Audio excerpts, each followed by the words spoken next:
Hey guys, welcome back to my channel. कैसे हैं आप सब यार? उम्मीद करता हूं सब मजे में होंगे।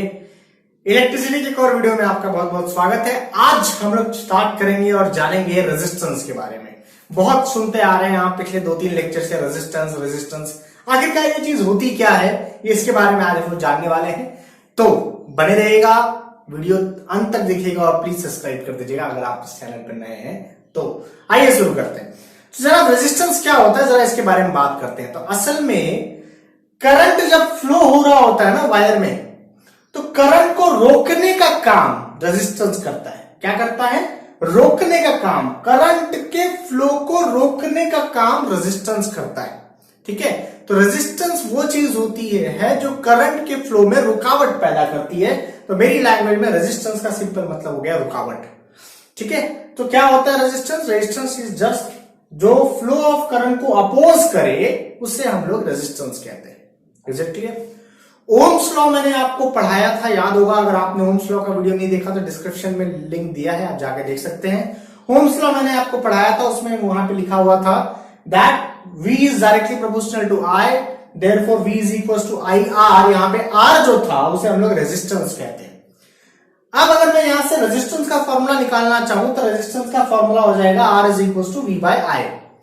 मतलब रेजिस्टेंस जो है वो V और I के रिलेशन के साथ बन रहा है। अब मेरा आप लोगों से एक सवाल है, जरा सोचिएगा इस बारे में कि अगर मैं वोल्टेज बढ़ा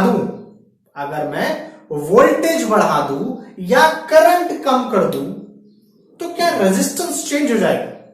मेरा सवाल सुनिएगा अच्छे से। मैंने क्या कहा? अगर मैं वोल्टेज चेंज कर दूं या करंट चेंज कर दूं तो क्या उसका इंपैक्ट रेजिस्टेंस पे पड़ेगा? क्या रेजिस्टेंस चेंज हो जाएगा? तो जवाब है नहीं, बिल्कुल नहीं। जी हां, मैं बिल्कुल सही जा रहा हूं। जवाब है नहीं। वोल्टेज के बढ़ाने से और करंट के चेंज करने से रेजिस्टेंस पे कोई फर्क नहीं पड़ता, क्योंकि रेजिस्टेंस वोल्टेज और करंट पे डिपेंड ही नहीं करता है।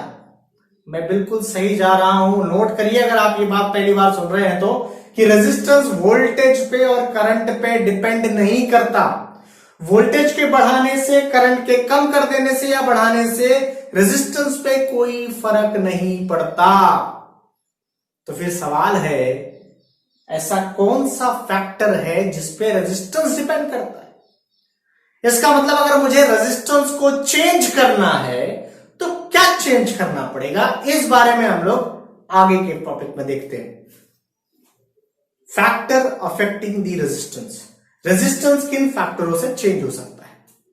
नाउ, जैसा कि आप सब देख सकते हैं, 4 मेजर फैक्टर होते हैं रेजिस्टेंस को चेंज करने के लिए। 4 major factor. Number 1, length.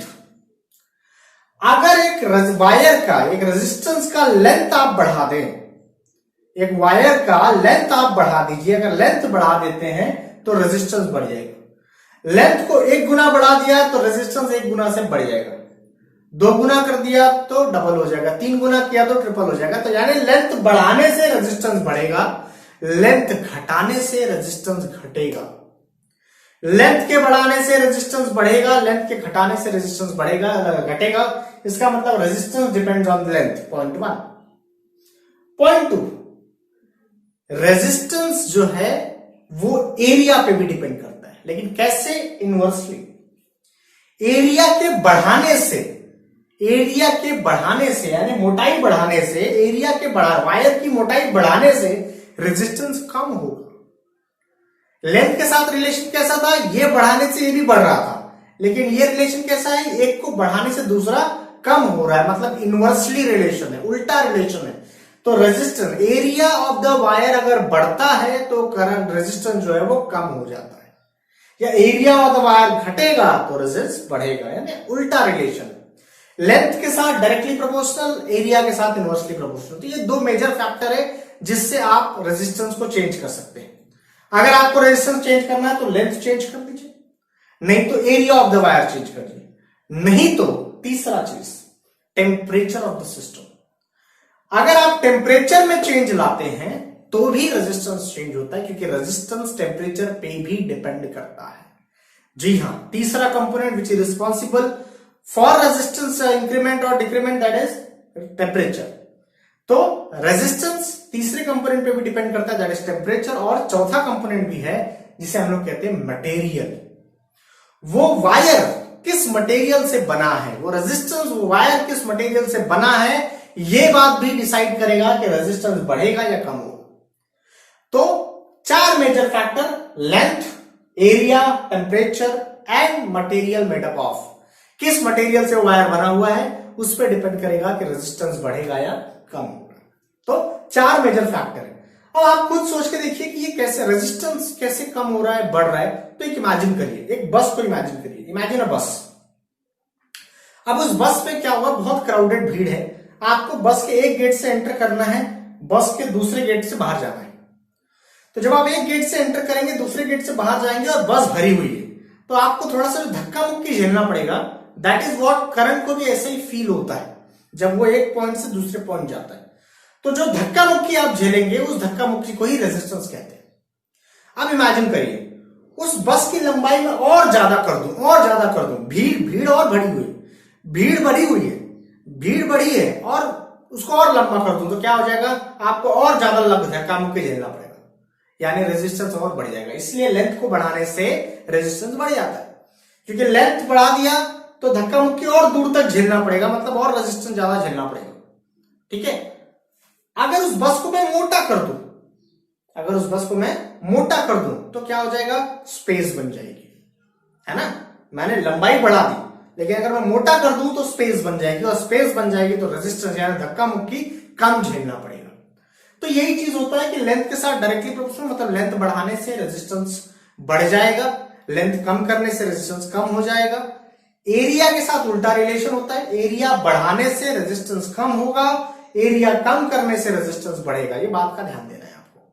Is it clear? Formula कैसे बनता है आप देख सकते हैं कि R is directly proportional to root L, sorry root माफ करिएगा, R is directly proportional to L, R is inversely proportional to A, और दोनों को अगर आप सॉल्व करते हैं तो this will become R is equal to rho L by A। यहां रो क्या है बेटा, ये जो रो है इसे हम लोग कहते हैं स्पेसिफिक रेजिस्टेंस। हर मटेरियल का अपना एक रेजिस्टेंस होता है, जैसे मैंने कहा था चौथा पॉइंट क्या था, length, area, temperature and material. तो ये चौथा पॉइंट जो है which is more responsible for specific resistance. Material point of view, her material का अपना एक रेजिस्टेंस प्रोवाइड की कैपेसिटी होती है, तो स्पेसिफिक रेजिस्टेंस बस उसी के बारे में आपको बताता है। Is it clear? तो रो जो है that is known as specific resistance. जैसे कॉपर का स्पेसिफिक रेजिस्टेंस अलग होता है, आयरन का अलग होता है, एल्यूमिनियम का अलग होता है, तो हर मेटल का अलग अलग स्पेसिफिक रेजिस्टेंस होता है, तो उसे हम लोग रो से रिप्रेजेंट करते हैं। तो आपका final formula, and this is the most important formula, R is equal to rho L by A। फिर से रिकॉल करा दो, लेंथ के बढ़ने से रेजिस्टेंस बढ़ेगा, लेंथ के कम करने से रेजिस्टेंस कम होगा, एरिया के बढ़ने से रेजिस्टेंस कम होगा, एरिया के घटने से रेजिस्टेंस बढ़ेगा। चौथा फैक्टर जिस पर रेजिस्टेंस डिपेंड करता है वो है टेम्परेचर, और तीसरा फैक्टर टेम्परेचर, और चौथा factor material. It's clear my dear? तो उम्मीद करता हूं रेजिस्टेंस का ये चीज आपको समझ में आया होगा। मिलेंगे अगले वीडियो में हम लोग और जानेंगे resistance in series and resistance in parallel के डेरिवेशन के बारे में।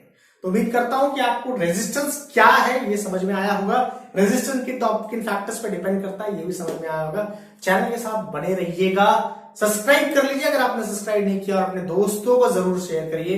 बहुत बहुत धन्यवाद चैनल के साथ बने रहने के लिए, सब्सक्राइब करने के लिए और शेयर करने के लिए बहुत बहुत धन्यवाद। Thank you so much.